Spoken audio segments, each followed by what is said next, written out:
Now, joining me on the news via Skype to discuss this, more on this, is a global affairs analyst, Kunle Falowo. Thank you so much for joining us on the news this time. On Monday, dozens of missiles were actually launched by Russian forces towards Ukraine, which cut off water and electricity supplies in some areas, leaving at least one person dead. How do you react to this latest development? Well, it's another sad story in the life of the world and in the ongoing war going on between Russia and Ukraine. It is deplorable. It is terrible in every form, in every state, and it's condemnable because both parties haven't really decided to toe the line of reason. And unfortunately, we're still having more destruction to life and properties. We're having more damages to all kinds of critical infrastructure on both sides, and both sides continuing to point accusing fingers at each other, which is unfortunate.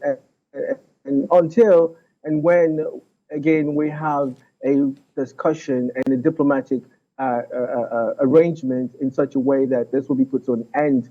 But unfortunately, this is not happening yet, and we're still continuing to witness and see for ourselves chaos and destruction happening, and thousands of people are dying on a daily basis, and it's just a sad state of story going on in Ukraine right now. Well, do you share in the rumor that the incidents were likely an act of sabotage from Ukraine? Definitely, like I said earlier, it's two warring parties pointing accusing fingers at each other. At this time of the war, there really isn't anything off the table yet, except for the nuclear weapons.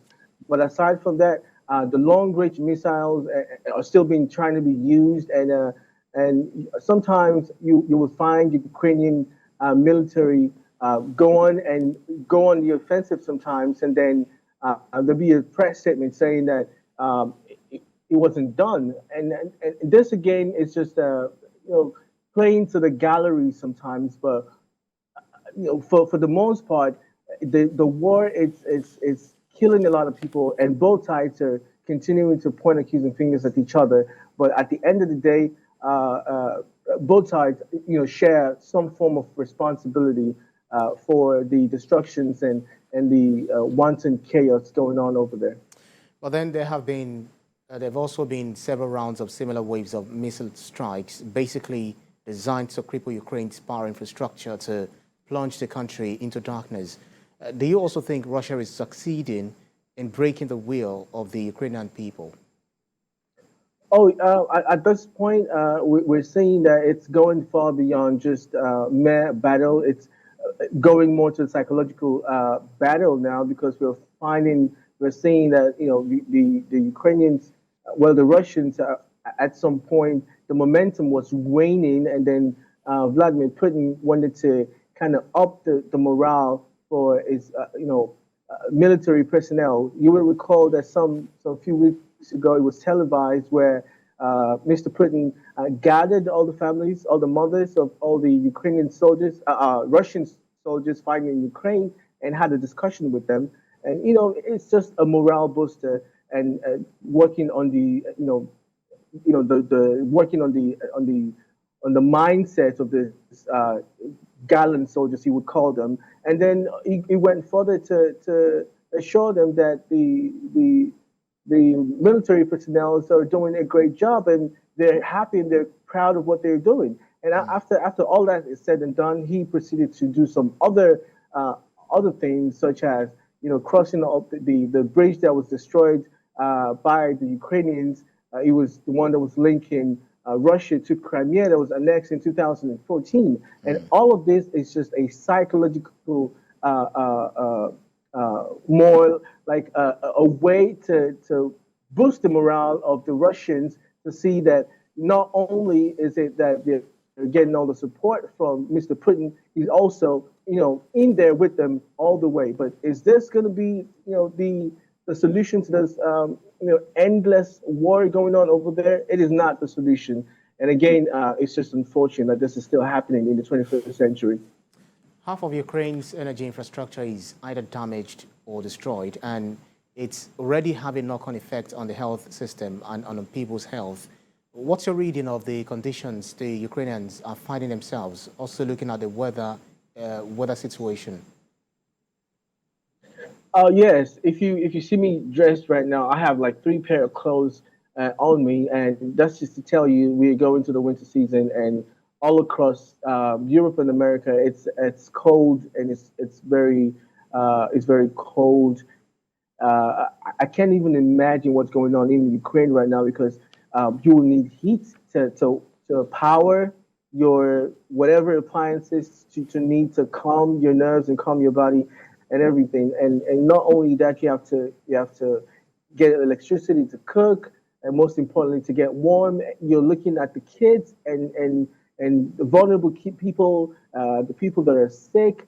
You're looking at the elderly, and how do they even survive?